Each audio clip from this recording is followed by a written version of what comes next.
Gracias por estar acá, muchas gracias por asistir. Estamos acá, Mariana y Fanny, que somos las psicólogas del Centro de Duelo.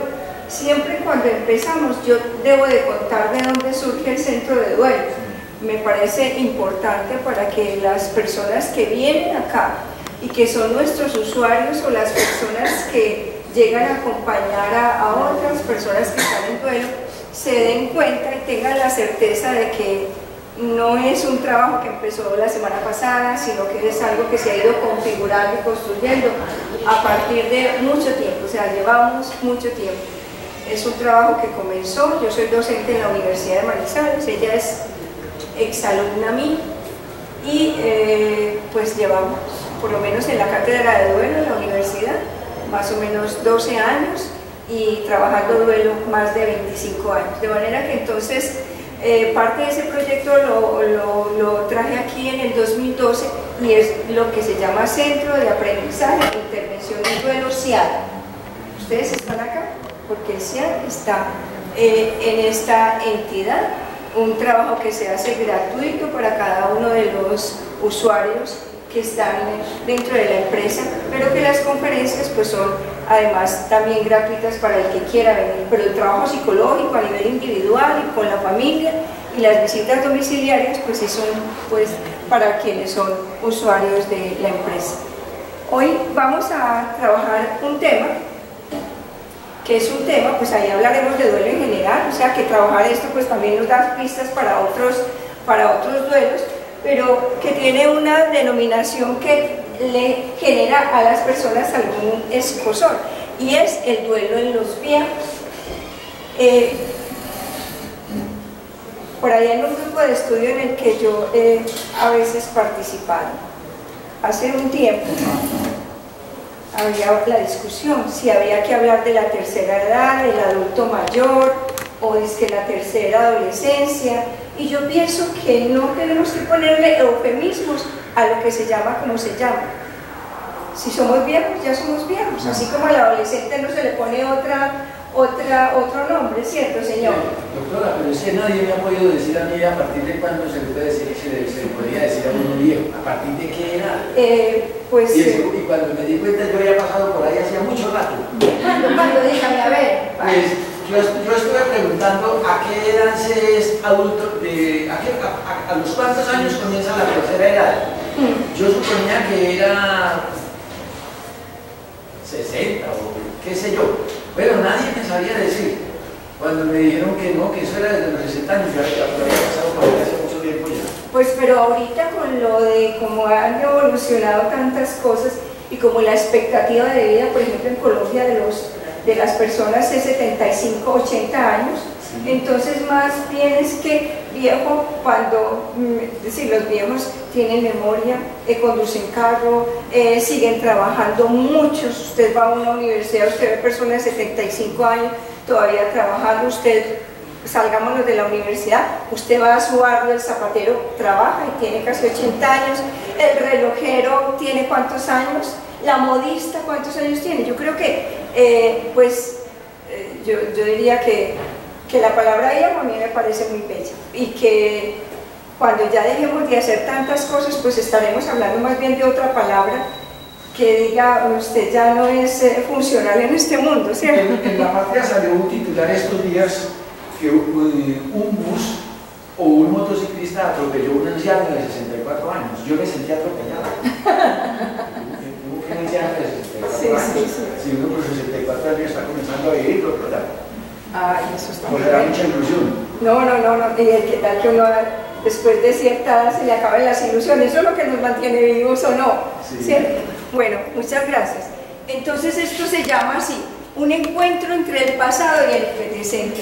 Le coloqué ese nombre porque yo siento que cuando el viejo tiene duelos se devuelve la vida en su camino, ¿cierto? Como que dice, uy, de aquí para atrás todo lo que he vivido y todos los duelos que ha tenido que tener, ¿cierto? O separaciones, o muertes de sus padres, o a veces muertes de hijos, o la propia salud, o una jubilación que a veces para alguien es una situación de duelo. Entonces, por eso le puse pues ese nombre. Y entonces encontré esta foto que me encantó, porque así era como la gente se casaba antes, se casaba de negro. Yo no sé si, eso decía mi abuela, la gente se casaba de negro. Ese es el pasado, ahora la gente se casa de blanco, y si se casa 7 veces se pone vestido blanco, ¿cierto? Pero miren esto tan bello, ¿cierto?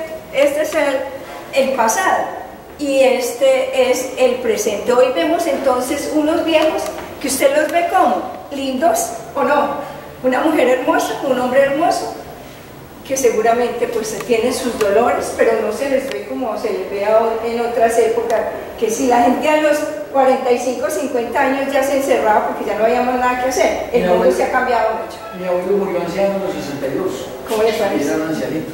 Pues me cuenta mi mamá, me contaba ¿Sí? mi mamá. Sí, y yo hace mucho rato pasé por los 62 y no creo que esté así. Entonces sí se ha prolongado el Claro, no, la expectativa de vida sí, cada vez va a ir más alta. Disculpen el teléfono. Sí. Bueno, entonces acá es lo que estaba diciendo, que el viejo mira el camino recorrido y se da cuenta que lo que ha pasado antes ha habido innumerables pérdidas, unas pérdidas de las que ha aprendido seguramente y otras que le provocan a algunos nostalgia y seguramente dolor, ¿cierto? Seguramente desolación. Transitar un duelo. Y es un poco lo que aprende uno como en el día a día, en el trabajo diario, es un acto de amor consigo mismo, porque cuando las personas, cualquiera que sea, viejo, adolescente, como sea, no hace un duelo, ¿cómo se vuelve su autoestima? ¿Cómo creen ustedes? Se va al suelo, ¿cierto? Y muchas cosas le cambian, pero cuando se da la posibilidad de aprender, de sanar en todo lo que tiene a su alrededor un duelo, pues por eso, ¿cómo le va, Señor? Por eso la denominación de que es un acto de amor, porque me amo y me quiero, que quiero como estar más sano a nivel emocional, ¿o no? ¿Sí me hago entender? ¿Cierto? Bueno. La muerte es una de las pérdidas más duras del ser humano, es la muerte, ¿cierto? Aunque seguramente si ustedes conocen a una persona enferma en una silla de ruedas 20 años, dirá, yo quisiera más bien morirme porque la muerte no sería tan dura como llevar esta enfermedad tanto tiempo, pero en general la muerte sí es la pérdida más fuerte para cualquier ser humano, porque es aprender a vivir sin y a transitar un camino del nunca jamás, y el nunca jamás es que nosotros nunca jamás vamos a volver a ver a ese ser querido, nunca vamos a escuchar su voz, aunque la escuchemos a través de una grabación, ¿cierto? Que es distinto, pero vivos no. Y entonces voy a leer este pedacito que me gusta mucho, y a veces lo traigo porque es un poema de García Márquez, en el libro del amor en los tiempos del cólera, que dice así: lloró por la muerte de su marido, por su soledad y su rabia, y cuando entró en el dormitorio vacío, lloró por ella misma, porque muy pocas veces había dormido sola en la cama desde que dejó de ser virgen. Todo lo que fue del esposo le atizaba el llanto, las pantuflas de borlas, la pijama debajo de la almohada, el espacio sin él en la luna del tocador, su olor personal en su propia piel, la estremeció un pensamiento vago. La gente que uno quiere debería morirse con todas sus cosas. ¿Qué opinan de ese pedacito de García Márquez? Díganme.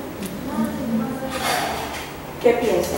Cuando las personas están aquí en la sala de velación y vuelven a la casa y ven las cosas de su ser querido, eso es muy impactante, porque está todo menos ¿quién? Menos el ser querido, ¿cierto? ¿De qué está hecho un duelo? Entonces, para que miremos una cosa, el duelo está hecho de emociones y sentimientos. Lo primero que uno siente cuando está en duelo es que le duele el corazón, y a veces uno dice, tengo una sensación como, ¿será que me va a dar un infarto? Porque inclusive hay médicos que dicen que da un dolor tan fuerte que es como si el corazón estuviera partido. Está hecha de pérdida de ilusiones, porque con los seres que amamos nosotros nos hacemos ilusiones, ¿o no? ¿Cierto? Que un viaje, que comprar, que cambiar la casa, que verlos graduar, que bueno, muchas cosas. Dolores físicos, el duelo físicamente duele, nos duele la cabeza, nos duele el cuello, nos duele la espalda. Sentimos amenazado que todo nuestro presente, cuando estamos en duelo todo se voltea. Nos sentimos frustrados y hay muchas preguntas y respuestas y mucha sensación de irrealidad. No es raro que a veces las personas digan, venga, dígame una cosa, yo no creo que yo esté loca, pero vea, yo siento que me habló, me dijo una cosa o me sobó la espalda o oí pasos en la sala, o sea, hay una sensación de irrealidad que de verdad no es que la gente esté loca, sino que los primeros días la cosa no es nada fácil. El camino del duelo, ¿cómo es? Que el camino del duelo está hecho de dolor, de emociones perturbadoras, de asuntos pendientes. Hay que hacer un trabajo de perdón, hay que trabajar la gratitud y los nuevos comienzos. Me voy a devolver porque aquí, para que lo veamos bien. El dolor que está desde que alguien se nos ha muerto, las emociones que nos perturban, que son a veces la rabia, la culpa, esa sensación de impotencia, inseguridad, los asuntos pendientes, que a veces se nos quedan tantos pendientes cuando un ser querido muere, un viaje, decirle que le amamos, en fin, el trabajo del perdón, que es fundamental en el proceso de duelo, aprender a decir gracias. Hay gente que se muere a la que nunca le hemos dicho gracias. Y por último, en el camino del duelo, generar un espacio para reorganizar la vida y empezar a realizar nuevos comienzos. Reorganizar la vida, ¿cuándo hay que empezar a reorganizarla? ¿Qué creen ustedes? Ahí mismo, no, ahí mismo pues sí hay que hacer cambios, pero reorganizarla es paulatino, ¿sí? Porque hay muchos cambios, sí señor. Bueno, la muerte de un ser querido en la vejez tiene unas condiciones y unas características que son difíciles de vivir. ¿Qué le pasa? Piensa en la propia muerte. ¿Cuánto me faltará a mí? ¿Cuánto me faltará a mí? ¿Será que me falta mucho? ¿Será que me falta poquito? Hay asumir la soledad. ¿A quién le gusta la soledad? A poquitas personas. Pero a la persona que está en duelo, que tiene cierta edad, le da mucha más dificultad la soledad. Quedarse pensando en el pasado, ahora les dije, es como mirar el camino hacia atrás, me puedo quedar pensando en todo lo que tuve, en todo lo que hice, en todo lo que construí, que ya no hace parte de mi vida, solamente lo tengo aquí en mi pensamiento, pero ya no es, o hacer esto que es muy fuerte, que a veces lo hace negar la realidad. Señor. Lo que no se hizo, o sea, para mí lo más duro ha sido lo que tenía que hacer y no hice, conocer a los niños que han fallecido. Eso me parece lo más difícil de un duelo. O sea, aquí hay pero tiene otros seres queridos vivos, ¿o no? Cuando uno no sana con su muerto, sana con los vivos que tiene vivos. Esa es una manera absolutamente hermosa de equilibrar el pasado de uno y el presente también. Es que yo me insultaba con mi papá y eso fue horrible, pero yo nunca pensé que a él le fuera a dar un infarto tan rápido y nos hicimos la vida imposible, así como vive mucha gente que vive en unas peleas horribles en casa. O sea, yo no salí con ese papá, pero voy a casa y hay una mamá, o hay una esposa, o hay unos hijos. ¿Qué me enseña a mí esa muerte? ¿Será que repito la violencia o será que le hago giros a mi vida? Hago los giros. Bueno, si quiero, sí, ¿cómo está? Si eso ha sido tan fuerte que me lleva a conmoverme y a reflexionar sobre las actitudes de la vida. Lo que pasa es que mucha gente no ve la muerte como una maestra, pero la muerte es una gran maestra, si queremos aprender. La vejez se caracteriza por tener demasiadas pérdidas. Se pierde la juventud, se pierde la salud, se pierden habilidades cognitivas y físicas. Ya no ve uno lo mismo, ¿cierto? ¿O no? Va a pasar la calle y lo alcanza la moto y el carro porque usted cree que es capaz de pasar, pero mentiras que no es capaz. Bueno, pierde seres queridos, pierde bienes materiales, pierde amigos, se van muriendo los amigos, hay cambios evolutivos, hay pérdidas laborales y hay una cosa muy tremenda. de esta sociedad, sobre todo de esta sociedad, que hay ausencia de reconocimiento.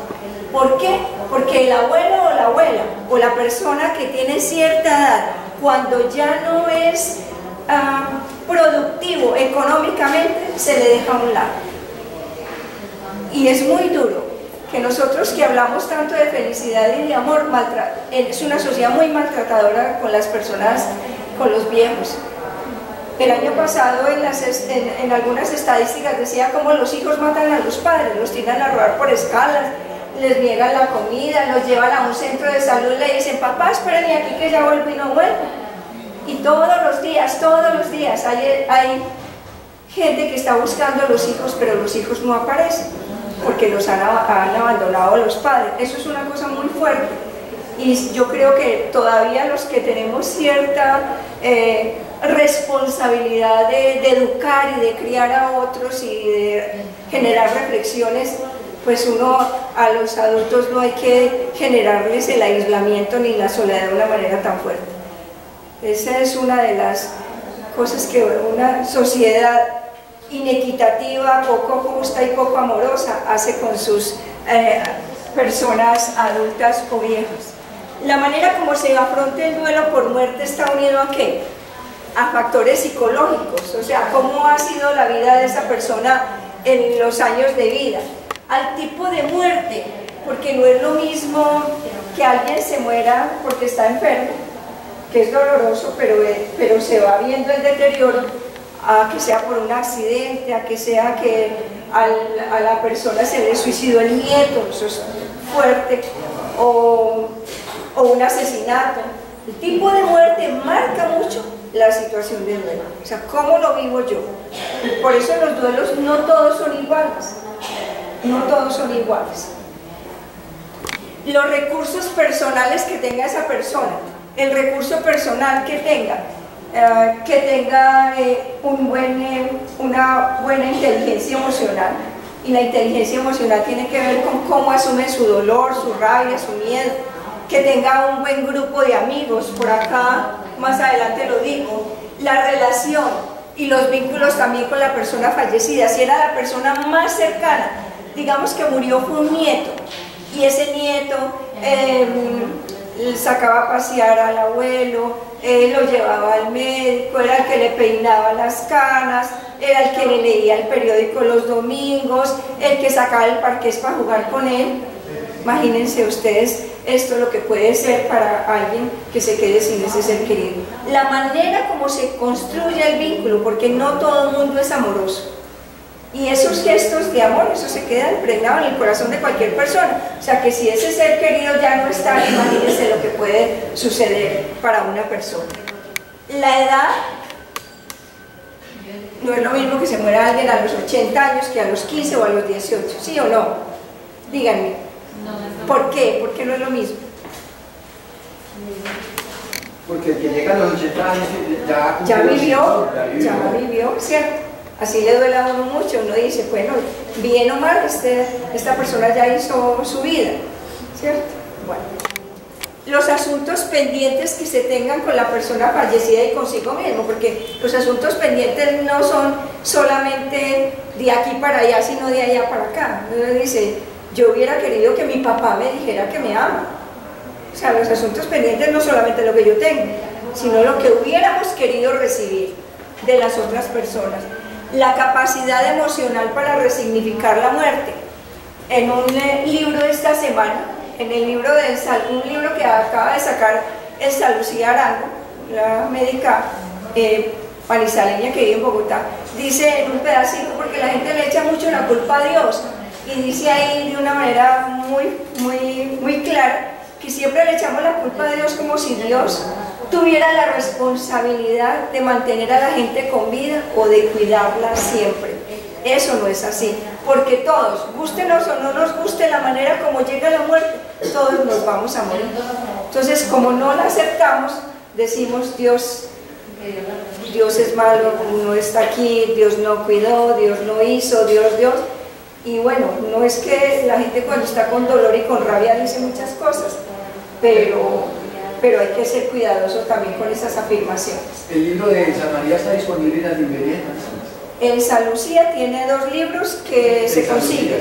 Y este último acaba de salir, creo que hace un mes que salió, y es un libro pues además muy bellamente editado para trabajar con toda clase de personas, todas las edades.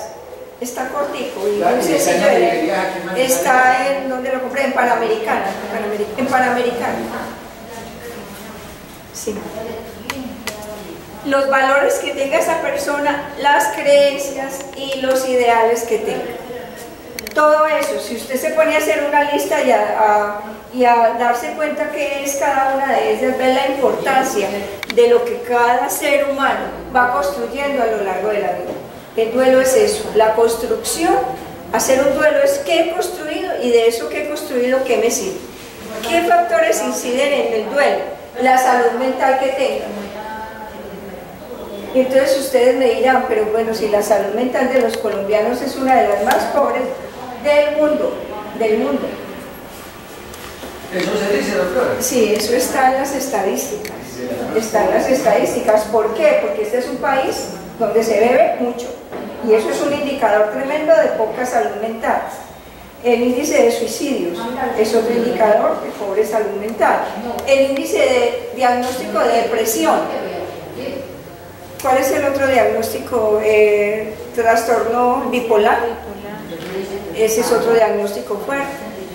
Y entonces a eso se suma que este país a nivel, pues con todas las violencias que se han vivido, muchas familias siguen en duelo. En Colombia hay muchos desaparecidos que sus familias no han entregado, no los han recibido, sus familias no se los han entregado. Hay mucha gente que todavía está buscando seres queridos muertos. Hay un alto índice de asesinatos. Imagínense todo, cada que ustedes ven una noticia de esas, por cada ser humano que muere de manera violenta, ¿cuántos familiares hay? Puede haber 12, 15, ¿cierto? Es para multiplicar, ni siquiera para sumar, es para multiplicar. O sea, personas en duelo muchas, y personas en duelo que trabajen su duelo muy pocas. Estaríamos diciendo que Colombia es un país en duelo. Es un país en duelo que no ha hecho un trabajo desde la salud mental para sanar muchas personas que se encuentran con muchas dificultades emocionales debido a eso. Bueno, las pérdidas anteriores, la manera como cuando una persona viene a consulta siempre le preguntamos, ¿y qué otras pérdidas ha tenido usted? Ah, que se me murió mi mamá, que se me murió el marido, que se me murió... ¿Y cómo ha hecho para salir de ellas? Es importante saber eso de antes para ver en ese momento cómo está. En este caso de pérdidas se pueden mezclar las pérdidas materiales también, digamos. Ah, claro, porque todo eso puede generar duelo, una separación, cambiar de casa, sí, claro. ¿Cómo está su autoestima? Eso es muy importante, porque la autoestima está bien ligadita con todo lo que tiene que ver con las raíces de uno. Y cuando usted tiene una buena autoestima, tiene como los recursos para salir adelante, muchos recursos. Y el apoyo del entorno afectivo y social. Cuando alguien en casa tiene un duelo, si los demás le arropan y le acunan, eso va muy bien. Pero usted va a una casa a hacer una visita domiciliaria después de un duelo y fulano está allí encerrado, el otro está encerrado, el otro está... No hay relación de familia. Yo les digo al mes, se han reunido para ver cómo están. Eso hay que hacerlo, a eso hay que hacerlo. No lo hacen, porque cada uno siente su dolor pues claro, de una manera distinta, pero no se ayudan entre sí, y en un duelo hay que ayudarse. Bueno, también hay que tener aquí en cuenta algo, y es que hay muertes que unen las familias, y hay muertes que desunen las familias. Entonces eso también es complicado. Bueno, entonces acá decíamos que, vamos a eso. ¿Cuáles son las muertes? Coloqué 4, creo. La muerte de la pareja. La muerte de la pareja es muy fuerte para cualquier ser humano. ¿Por qué? Porque deja al doliente ¿en qué? En una inmensa soledad. Esa es la primera. La otra, ¿qué siente la pareja? Se siente con incapacidad, con impotencia, tiene una gran sensación de vacío. Empiece por mirar la cama. Ese ladito de la cama, que eso es fuerte. Hay también, la autoestima se resquebraja de una manera dramática, porque todo lo que se había edificado en un momento, se va al piso como un edificio de esos que se va así después de un temblor. Y comienza un periodo en el cual la persona se siente desprotegida, desolada y sin ánimos para seguir la vida.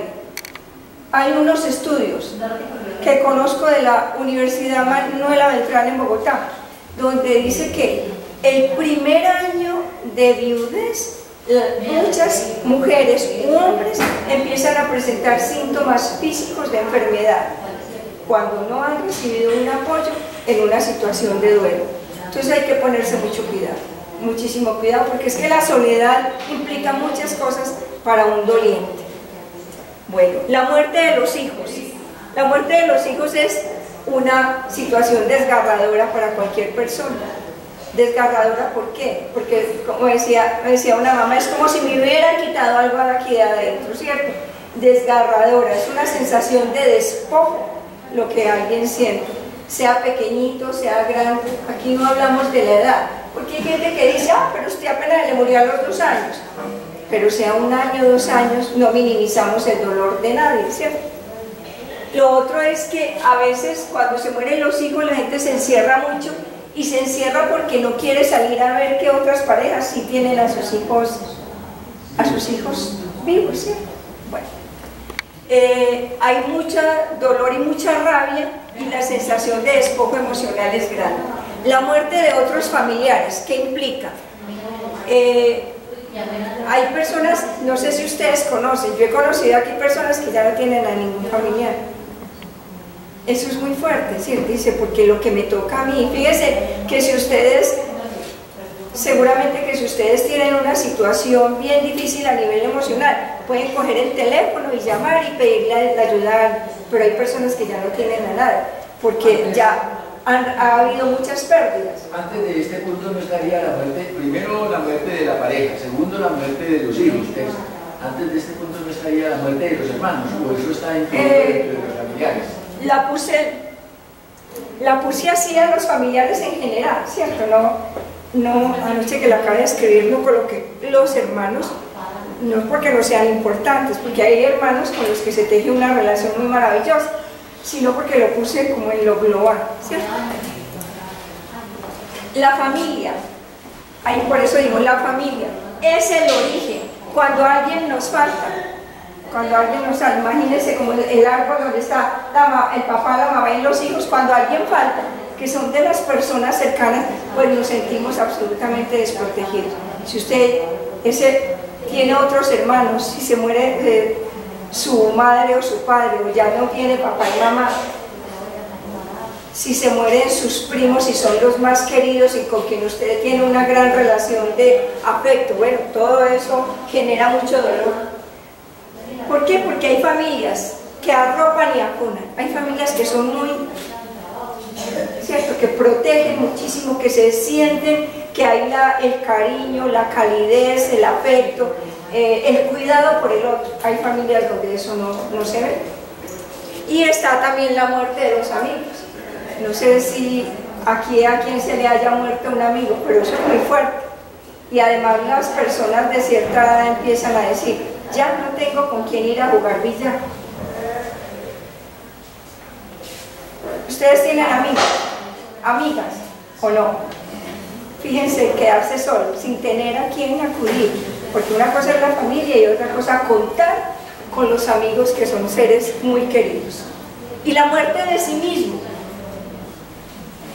que también hay que pensarla, porque cuando yo me estoy acercando a la muerte, también estoy viviendo un duelo grande de dejarme yo. No sé si habían pensado en eso. ¿Cómo me dejo yo? ¿Cómo dejo este cuerpo? ¿Cómo dejo mi vida? ¿Cómo dejo mi gente? ¿Cómo dejo mis cosas? Eso implica un duelo grande.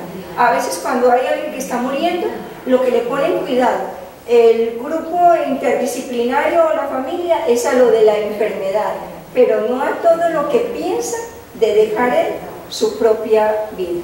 Y eso es absolutamente importante, porque cuando con el enfermo se habla de esto, del duelo que siente de dejar él, la parte de su cuerpo y todo por lo que ha luchado, le permite precisamente morirse de una manera más serena y con más sosiego que si no se habla de eso. La gente le da mucho susto hablar de la muerte, pero realmente de este tema hay que hablar. Bueno, ¿cuál es la constante? Es que hay mucha soledad. Hay mucha soledad. Hay personas que no se arriman a los viejos porque dicen, no, hablar de lo mismo, hablar bobadas, hablar no sé qué. Pero la gente no sabe a veces que tiene muchas cosas para contar, ¿o no? ¿No creen ustedes? Bueno, hasta ahí, ¿qué pregunta tiene? ¿Ninguna? ¿No? Bueno, ¿qué sucede cuando estamos de luto emocional? Un poco para que miremos qué es lo que pasa y cómo poder ayudar. Hay la necesidad de realizar algunas tareas. Una, aceptar la realidad de la pérdida. Este viejo o este joven. La primera, aceptar la realidad de la pérdida, o sea, no quedarnos en la negación. La segunda, experimentar el dolor. ¿A través de qué? A través del llanto, a través de la queja, a través del decir el miedo, a través de pedir ayuda. Todo eso hay que hacerlo. La otra es aprender a adaptarse a la vida sin ese ser querido. ¿Se acuerdan del pedacito del libro de García Márquez? Ahorita, adaptarse a, voy, me miro en el espejo, veo la loción de ella, ¿cómo será eso de fuerte, cierto? Todo lo que sucede, las cosas de la casa y está todo menos el ser querido. Invertir la energía en otras relaciones. A veces a las personas les da mucha dificultad, uno les dice, haga un costurero o vaya a juegue billar. Aquí vienen los señores y yo les digo, un señor me decía, pero yo cómo voy a ir a volver a jugar billar, eso me parece que es como irrespetuoso con mi señor. ¿Ustedes creen que es un irrespeto? ¿No? ¿Por qué no? A ver. No, porque tiene que disipar, tiene que buscar otras actividades. Hay unos que rápidamente comienzan a conseguir novia. No, pero eso sí no se puede. Eso sí no, porque uno no puede calmar una... Es decir, no es así. Los nidos calientes hay que esperar a que se enfríen, ¿cierto? Eso no es así, señor. Las cosas que deja la persona en su casa, se deben ahí, se pueden cambiar, es bueno o no es indiferente. Pues yo pienso que una es que hay cosas que hay que mover, hay que mover las cosas de la casa, y lo otro es que por lo menos a los 1 o 2 meses traje agüita, mujer, muchas gracias. Muchas gracias. ¿Cómo le parece a usted esto tan duro de abrir el closet todos los días por 1 año y ver toda la ropa de ella ahí? Yo creo que con eso ya le respondí, ¿cierto? No está bien, no está bien. ¿Hay que moverlo?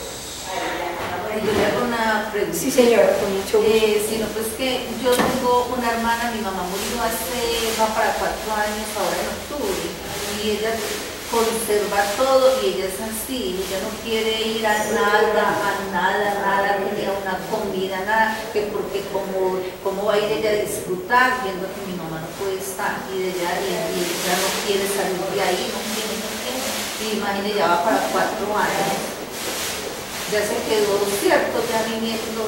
Pues no, hay que buscarle ayuda, porque es que la persona que murió es otra. Yo siempre les digo, ¿quién está muerto? Ella dice que ella está muerta en vida, que ella no quiere salir de ahí. Muy duro. Además porque con eso se le tira la vida a las demás personas. Sí, ¿cierto? exacto. Entonces sí. es una manera muy Porque fuerte si uno lo de que hace, todos estén muertos en la casa. Si uno lo hace, entonces ella empieza a hacerlo sentir mal, a hacer sentir mal a las demás personas que María, que vea, que haciendo tal cosa. Se ve que usted no la amaba, dice la gente, se ve que usted no la amaba. A ella, sí.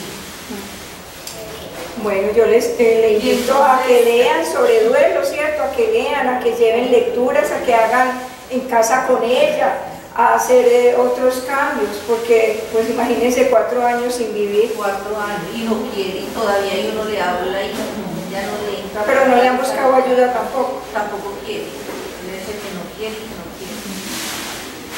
Que la única forma de salir de ahí es que la mamá vuelve y que un psicólogo nadie le va a hacer venir a la mamá. Imagínense esto tan interesante.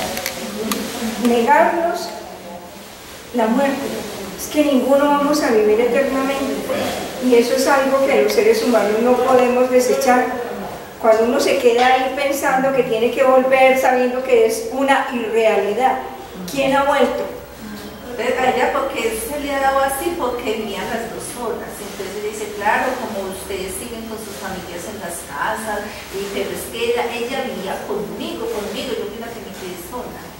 Y fue pues por pues fue mucho la pérdida de ella, porque fue la parte económica. La falta de la mamá y fuera eso el apoyo económico. La mamá la mantenía a ella. Muchos duelos. Muchos duelos. Miren esta imagen lo único. Superar el dolor de la pérdida, aprender a desapegarse. Esa también es una tarea. Aprender a desapegarnos. No podemos vivir abrazados al sufrimiento. Esta persona está abrazada al sufrimiento. Así es difícil superar. Comunicar lo que se siente, tomar decisiones con precaución y prudencia. Hay personas que inmediatamente se muere alguien, entonces sacan todo inmediatamente, venden inmediatamente, dejan la casa inmediatamente. No, hay que esperar que pasen unos días para tomar decisiones. Aquí yo he tenido experiencias muy difíciles para ayudar a otras personas. Se murió la señora y vienen los hijos y las nueras. Papá, firme aquí. ¿Cómo se va a quedar solo en esta casa? Vendamos ese carro. Yo me lo voy a llevar para mi casa y mi señora lo va a adorar. No es cierto. 6 o 7 meses el señor en la calle, nadie lo quiere recibir. Es decir, no se firma, no se toman decisiones así. Entonces hay que esperar a tener un poquito de calma para poder tomar decisiones. Lo otro es que hay que tener paciencia. Paciencia, porque esto no se sana de un día para otro. ¿Sí ven? Aprender a perdonar también. Acudir a la propia fe, no solamente la fe religiosa, sino la fe en sí mismo o en sí misma, de que puede cambiar y solucionar las cosas. Volver a sonreír, no sentirse culpable por el sosiego y agradecer. Dicen que la gratitud es la memoria del corazón, pero me voy a quedar aquí en este pedacito. Si yo, en duelo, 3 meses hace que murió mi mamá, estoy poniendo un ejemplo, y entonces están presentando una película, y voy a ver la película, me tengo que sentir culpable porque mi mamá está muerta y yo fui así, o lo puedo ver como un acto absolutamente terapéutico de darme un descansito, de que mi mente esté ocupada en otra cosa y no a toda hora en esto, rumiando el dolor. Puede ser algo muy terapéutico. Es absolutamente terapéutico tomar distancia. Pero depende, porque si usted va a ir a escuchar música esa que va a tomar y que va a llorar, no. Hay música que es muy sanadora, ¿cierto? Hay una música, inclusive la musicoterapia para el duelo es de lo hermoso que hay. Hay muchas cosas escritas sobre eso. Depende de lo que usted oiga. Pero si usted va y oye, a ver, yo qué le digo que la música que ella escuchaba, no, fatal. Sí, y entonces se tiene que tomar 3 botellas y va a estar 2 días en un guayabo moral y tembloroso, no, eso no. Además, porque uno no debe en duelo tomar, porque, o sea, un guayabo en duelo es muy fuerte, entonces no. Lo que estoy diciendo es lo que es terapéutico, no todo lo que la gente hace es terapéutico. Caminar, jugar parqués, jugar dominó, tejer, coser, tener buenas amistades, ir a jugar billar, los que juegan billar, ir a nadar si se puede nadar, hacer un viajecito cortico, no es ahí se puede 6 meses, no, un viajecito, hablar con otras personas, la lectura es absolutamente importante, tener un diariecito para escribir cosas. ¿Cómo ayudarse? Buscar apoyo emocional en familiares y amigos, fundamental. Permitir que fluya el dolor, eso que la gente se inventó, que si lloramos el muerto no se puede ir, eso es una mentira con la que la gente impide que los demás puedan hacer su propio duelo. expresar el miedo a la soledad. No, yo soy capaz de quedarme aquí solo. No. Y se quedan solos en una casa o en un apartamento y no duermen nada. No, es que si usted le da susto quedarse y le tiene miedo a la soledad, busque quien se quede durmiendo en casa. ¿Para qué se va a exponer a tener 3, 4, 5 noches sin dormir? Hay que pedirle ayuda. Conversar acerca de la propia muerte, porque realmente parte de lo que nos sucede cuando alguien se muere es que nos pone a pensar en cómo sería también nuestra propia muerte. Estar atentos a la alimentación y el sueño. Cuando la gente se queda sola, ni come bien, ni duerme bien, y lo que vamos viendo es un declive de la persona en duelo. ¿Sí? 4 meses han rebajado 5, 6 kilos, eso hay que poner muchísimo cuidado.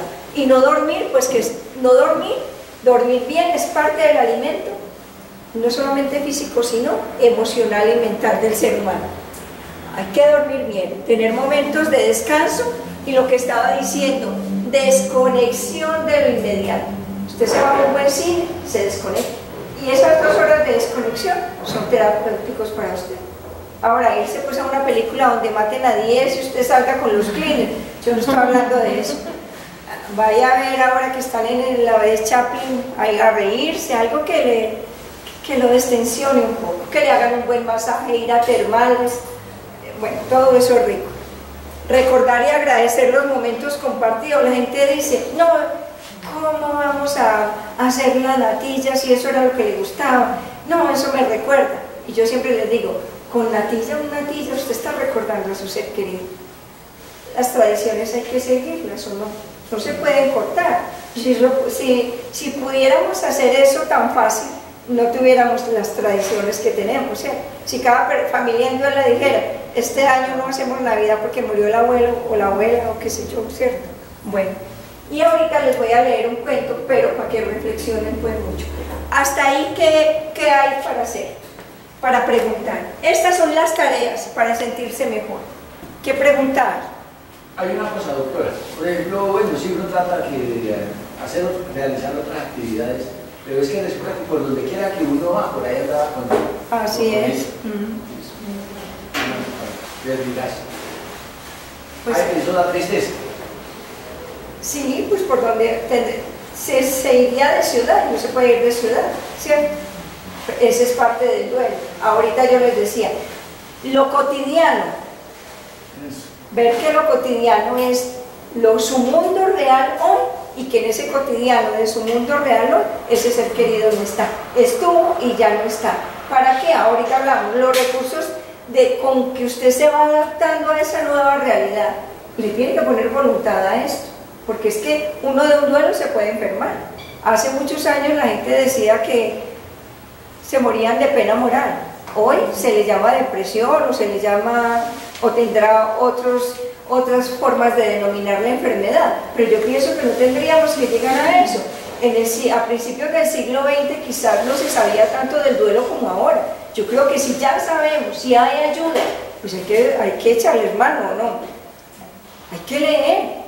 Ahora, hoy en día, que no es sino apretar un botoncito y tenemos las lecturas ahí, hay ejercicios para hacer meditación, hay ejercicios para hacer visualizaciones, hay ejercicios para hacer el trabajo del perdón. Hay muchas cosas. ¿Por qué se va uno? Además, cuando yo oigo una historia como la de ella, yo me pongo a pensar, ¿por qué me tengo que castigar yo? ¿Por qué me tengo que negar la vida yo? Si la muerta no soy yo todavía. Hay que entender que por debajo hay muchas cosas que quizás es interesante que la familia vea para poder ayudar de verdad a un ser humano de estos. ¿Cierto? Porque nos dieron la posibilidad de estar vivos y hasta que estemos vivos hay muchas cosas para hacer. No se puede uno quedar contemplándose la herida, porque cuando nos quedamos contemplándonos las heridas, uno se las contempla unos días, pero eso no puede ser para el resto de tiempo que quede vivo. ¿Sí? Entonces ahí lo que yo veo es que hay gente que se aferra al sufrimiento, y una cosa es el dolor del duelo y otra cosa el dolor que se convierte en sufrimiento. Ahí hay sufrimiento, ahí no hay un dolor de duelo. Dolor de duelo es fluir con el dolor. Uno fluye, cuando uno hace un duelo, es como que lo va caminando. Hoy siento rabia, ayer sentí dolor, mañana siento miedo, pero lo va caminando y lo va expresando y lo va sintiendo, pero hay personas que no lo hacen. Entonces, cuando uno hace un duelo es un trabajo completamente dinámico, es de movimiento. Esta persona, por ejemplo, se quedó ahí. ¿Sí? ¿Alguna otra pregunta? Sí, señor. ¿Cuánto más o menos se puede demorar uno en ese estado? Depende de cómo usted se ayude.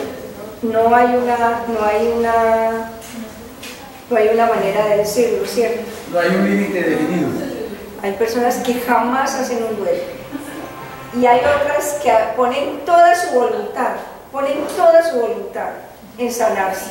Y eso ya es muy distinto. Señor. Yo diría que primero, pues, hay que uno meterse y pensar pues como en la aceptación. Yo lo tomo así. Que primero hay que ser consciente de que uno tiene que aceptar que es una realidad y que la muerte nos toca a todos. Sí, lo que pasa Si es yo que... no acepto, no voy a sanar. Usted, como llegó un poquito tarde, habíamos hablado ya de la aceptación, ¿cierto? Cuando uno cree que la muerte llega a otras partes, pero no a la casa de uno, esa es una mentira grande que nos ponemos, ¿cierto? Por ejemplo, yo digo una cosa. Somos 6 hermanos y todos pues unos ayudaron. Hay dos que no ayudaron mucho y hay otros que sí ayudaron. ¿Ayudamos cómo? Por ejemplo, mi mamá que va a ser un mes que murió. Pero es que está muy a mí recién. me ha quedado muy duro aceptar eso. Y yo digo una cosa. Me parece duro porque yo compartí día y noche con ella, conocí su dolor, su sufrimiento. Y yo veo que ella sufría mucho, pero el sentido de que era mi mamá me cuesta aceptarlo. Aceptar que sufría y aceptar que se murió. Que se murió y que yo no lo volvería a ver. Y en la parte donde dormía con ella, me parece duro porque yo dormía junto a ella. Y a veces por la mañana me miraba, como quien dice, no se levantaba, estaba ahí y volvía a recostar la cabecita y se quedaba tranquila. Cuando ya me levantaba, era un sufrimiento para ella porque pensaba que yo ya me iba a ir. Entonces todo eso me recuerda y me hace sufrir. Pero mujer, pues es que apenas lleva un mes. Sí, doctora, allá iba yo. Es que de verdad que el tiempo sí es muy buen amigo. El tiempo no es buen amigo si uno no hace nada. El tiempo, cuando yo me responsabilizo de las tareas del duelo, sí. Si no, puedo ir a los 6 años estar diciendo lo mismo. Y hay que ser muy cuidadoso con eso. Porque yo hace un mes estuve acá. Sí. Y, mejor dicho, hacía también menos de un mes mi esposa había fallecido. Y yo estoy aquí en un solo tormento. Y hoy volví por segunda vez a este conversatorio. Y yo me siento como de otro pelo a pesar de la tristeza. Pero me siento en otro aire diferente a como hace un mes estuve. Es que fíjese que uno puede decir, estoy con dolor y bien. Eso. Ahí es un instante muy interesante del duelo. Estoy con dolor y bien. Pero cuando yo digo estoy con dolor, y además del dolor tengo mucha rabia, tengo envidia con mis hermanos, tengo mucha culpa, tengo muchos asuntos pendientes, estoy con dolor y mal. Pero uno puede, en la medida que va aceptando la muerte, decir, siento mucho dolor y aquí voy bien porque lo estoy caminando. Porque es que el dolor no es lo peor que a uno le pueda pasar. Fíjese y verá, estaba yo la semana pasada por allá en otro sitio hablando de duelo desde aquí de la empresa. Y entonces decía había mucha gente, pero una de esas, una persona muy joven, que decía que se le había muerto alguien muy cercano, pero que ella no expresaba el dolor delante de los hijos, 2 hijitos chiquitos, porque que le daba mucho susto que los hijos la vieran con dolor. Y entonces yo le dije, y la ven con rabia, y dice, la rabia sí no la pueden ver los hijos, pero el dolor no. Si nos ven con rabia también nos pueden ver con dolor. Es decir, ¿por qué no expresar también lo mismo? Si el dolor no es lo peor que nos puede pasar. Pero tenemos, no sé, una cosa aquí en la cabeza que creemos que eso es lo peor, y no es lo peor. Lo peor es que yo me lo guarde, lo peor es que yo no lo exprese, lo peor es que yo no me responsabilice de mejorar, ni de rebajar la aflicción. Eso sí es lo peor. Pero el dolor, todos en el mundo, creo que no hay una persona que no sienta dolor. Ahí dicen los orientales que el dolor es inevitable, el sufrimiento es opcional, dicen ellos. El dolor es inevitable, el sufrimiento es opcional. ¿Y por qué es inevitable? O porque llega la enfermedad, o porque nos duele nuestro cuerpo físico, o porque nos separamos, o porque perdimos el empleo, o porque se perdió una materia en el estudio, o porque, o sea, hay dolor. Pero cuando yo me aferro a ese dolor y no hago nada para sanar, se me vuelve sufrimiento. Y eso sí es ya casi mi decisión. La otra es la responsabilidad de sanar, que es muy diferente. Buscar salir de ahí. Buscar salir. Y con algo absolutamente hermoso, es que hacer un duelo no es dejar de amar a mi ser querido. Lo puedo seguir amando, no lo estoy olvidando, pero sí tengo la responsabilidad de sanarlo.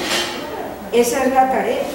Por eso cuando empezamos, usted no había venido, yo había escrito que para mí el duelo es un acto de amor con nosotros mismos. ¿Por qué? Porque merecemos estar mejor, porque merecemos vivir distinto, porque merecemos aceptar que la muerte está ahí, gústenos o no nos guste. Dice que a una señora se le murió el hijo, eso seguramente lo han oído ustedes, se le murió el hijo, y entonces fue con el hijo de Jesús y le dijo: Jesús, te traigo a mi hijo para que le hagas, pues mira, y entonces Jesús le dijo: ve a la aldea más cercana y toca las puertas de las casas y me traes un granito de mostaza por cada familia donde no haya habido un muerto. Y ella tocó aquí, no le podemos dar mostaza porque aquí se murió no sé quién. Aquí, o sea, en ninguna parte había, en todas partes había habido un muerto, como suele suceder en la mayoría de las casas. Y entonces cuando termina la tarde ella vuelve donde Jesús y le dice: Jesús, ya entendí, porque aún así, donde alguien me hubiera dado un grano de mostaza y no hubiera habido un muerto en esa casa, mi hijo algún día tendría que morirse. Ya entendí. ¿Y qué entendió? Que todos nos vamos a morir.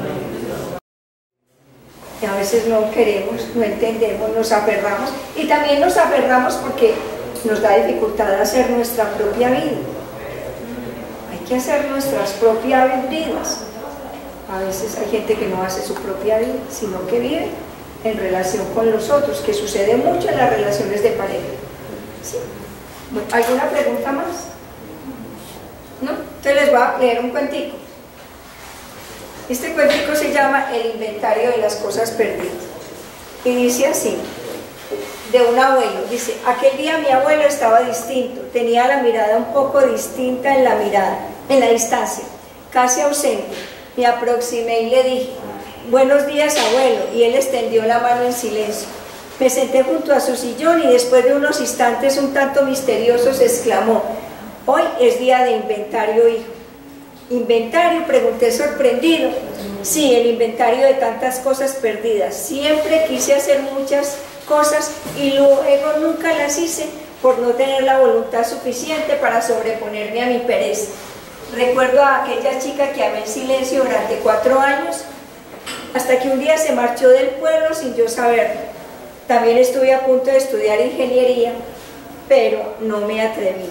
Recuerdo tantos momentos en que he hecho daño a otros por no tener el valor necesario para hablar, para decir lo que pensaba. También me acuerdo que en ciertas ocasiones me faltó valentía para ser leal, y las pocas veces que he dicho a tu abuela que la quiero, y la quiero con locura. Tantas cosas no concluidas, tantos amores no declarados, tantas oportunidades perdidas. Luego su mirada se hundió aún más en el vacío y se le humedecieron los ojos, y continuó: este es mi inventario de cosas perdidas, la revisión de mi vida. A mí ya no me sirve, a ti sí. Te la dejo como regalo para que puedas hacer tu inventario a tiempo. Luego, con cierta alegría en el rostro, continuó: ¿sabes qué he descubierto en estos días?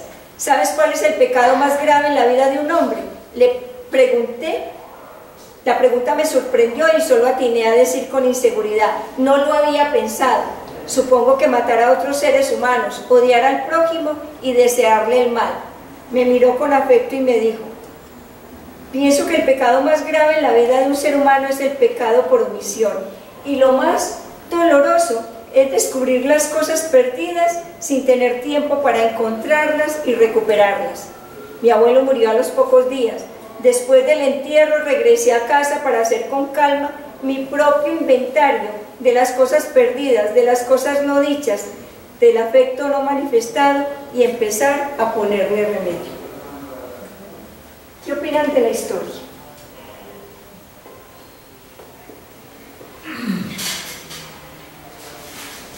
Yo ya hablé una hora. Yo pienso que uno se tiene que hacer ese inventario en este momento. Que Dios a uno, yo creo que le da esa oportunidad para revelar todas las cosas que uno hace mal hechas. Y por eso uno debe tratar de vivir mejor día a día, hacer las cosas bien día a día, para que no lo podamos hacer. Pienso que uno se debe preparar. Claro, pero no ha visto que la gente no se prepara porque pierde mucho tiempo. Pierde tiempo en la queja, pierde tiempo haciéndose la víctima, pierde tiempo haciéndole daño a otros, pierde tiempo en cosas banales, no dando lo mejor, no dando lo mejor. Todos podemos dar mucho más, cada vez más, pero no damos porque nos da dificultad. Pudiéramos ser mejores seres humanos cada día, y con algo muy bello que es bueno aprenderlo, y es que yo siempre les digo que con qué tiempo cuenta cada uno.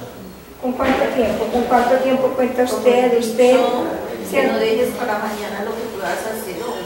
Uno no sabe si mañana va a estar vivo. Entonces, todo lo que uno quiera hacer, hacerlo en el momento que tiene salud, en el momento que tiene la oportunidad, porque a veces nosotros no pensamos verdad en la muerte, porque nos sentimos sanos, uno piensa en la muerte y no cuando se siente enfermo, cuando un familiar que muere muy cercano, o lo ve muy enfermo a él. Y la verdad es que es una reflexión muy bonita, porque es como para que hagamos un pare, hagamos el inventario y miremos que la vida es muy corta y que hay que aprovecharla en el momento, y no pensando pues ni en el pasado ni mirando el futuro, sino mirando el presente, el día a día. Claro. Pero bueno, a veces mirar al pasado para aprender de él, porque es interesante mirar el pasado para reflexionar cosas y para hacerle giros a la vida. Yo creo que los giros de los cuales uno se responsabiliza son absolutamente importantes. Hay que hacerlo en la medida que se aprende y se van haciendo cambios, porque yo les dije ahora qué era esto. Esto se llama Centro de Intervención y Aprendizaje en Duelo. ¿Y por qué aprendizaje? Porque cuando venimos acá, cuando hablamos de la muerte, cuando hablamos del duelo, cuando hablamos de cómo mejorar, estamos aprendiendo que no contamos con tiempo, que podemos llegar a casa amorosos, que podemos ser más compasivos con los demás, que podemos tener bondad con la gente con la que vivimos. Pero la primera bondad y el primer acto de compasión tiene que empezar por nosotros mismos. Porque si yo no me respeto y me amo, difícilmente voy a ir a la orilla del otro a darle lo que yo no tengo.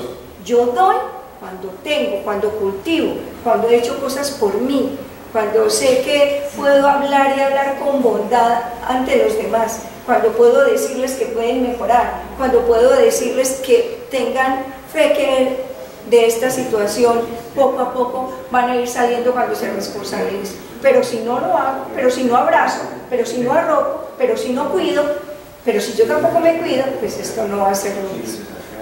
Esto es una tarea que implica voluntad y responsabilidad, y eso hace parte de la autoestima de cada ser humano, ¿cierto? ¿Qué otra pregunta tiene? ¿No? Entonces, aquí para finalizar, para que hagamos un ritual, tenemos una tarea con nuestros muertos y es sepultar. Lo que no podemos sepultar es el amor y los bellos recuerdos. Fíjense que coloqué bellos recuerdos, porque a veces la gente cuando está en duelo de lo que se acuerda es de lo maluco, de lo difícil, de la enfermedad. ¿Cuánto duró la enfermedad? ¿Se murió de 70 años? ¿Cuánto duró la enfermedad? No, fue el último año. Y entonces el otro resto, donde había vida, donde había la risa, donde había salud, eso no vale. La gente que pega es del sufrimiento. No debería de ser así. Lo que tenemos que recordar es lo rico, lo que nos da calidez en nuestro corazón. No es que la enfermedad no sea importante, ya no la vivimos. Por favor, ya vivimos la enfermedad, ¿por qué nos tenemos que pegar de la enfermedad? ¿Sí o no? Lo que se aprendió de ella. Lo que aprendimos, sí. A ser más generosos, sí. A ser más cuidadosos, sí. Esa sería la tarea, ¿cierto? Bueno, vamos a hacer un ritual y entonces